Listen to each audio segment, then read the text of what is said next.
agree with Amino Hassan and PJ Carlissimo that this deal is a win-win for both sides?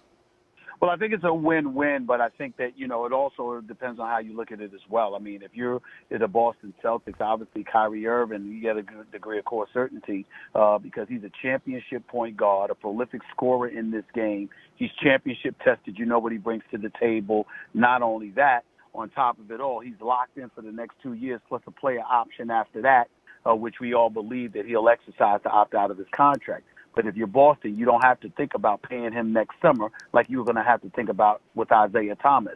And he's not a miniature 5'9" guard, so that you're worried about having to give $30 million to. And so that definitely helps you while not only are you still in championship contention within the Eastern Conference, but you're incentivized even more because you got a guy in Kyrie Irving who wants it out. And if anybody has an incentive to go against LeBron and to try and beat him, it would be Kyrie Irving. So let's put that in perspective. Then in Cleveland, Isaiah is a big-time scorer. Jay Crowder is a rough rider and a defender who's capable of hitting outside shots, and he's that physical presence to spell for LeBron James, but also to protect LeBron James because a lot of people might go at LeBron James in ways that you don't want your superstar to have to go offend up against on his own. Then you also have an unprotected first-round pick because we all expect the Brooklyn Nets to flat-out stink. They're years away from being relevant. We know that.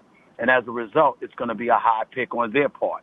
So all of those things into consideration, you got to love what Cleveland did for itself because, remember, in the event that LeBron leaves, then you can elect not to pay Isaiah.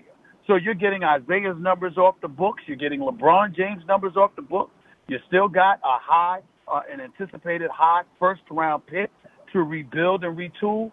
All of those things could potentially work in your favor, and that's what's going on right now for Cleveland. So it's a win-win, no question. But I still think for the immediate moment, Boston is at a slight advantage, even though it won't matter much because they still wouldn't beat Cleveland. Let me ask you about one aspect of the Celtics side of this trade, Stephen A., and that's the assets that Danny Ainge has been stockpiling for quite some time.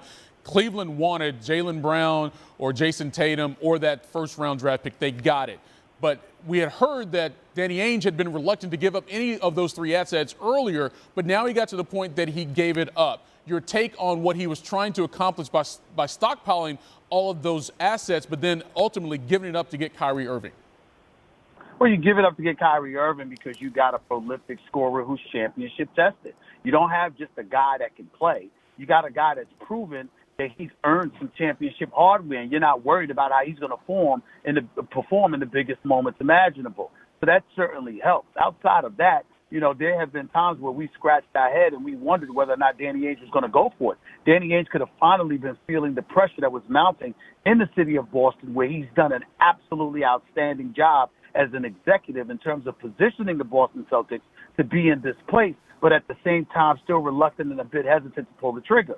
You got to remember, he could have had his hands on Jimmy Butler if he was willing to surrender a few assets, but he wasn't willing to do that. And I think ultimately the pressure that was mounting in order for him to take the chance based on all the work he has done over the years, combined with not wanting to pay the miniature starter as Isaiah Thomas in excess of $30 million a year after next season, or feeling pressured to do so, he knew that he was going to have to bite the bullet in some capacity. So why not do it now?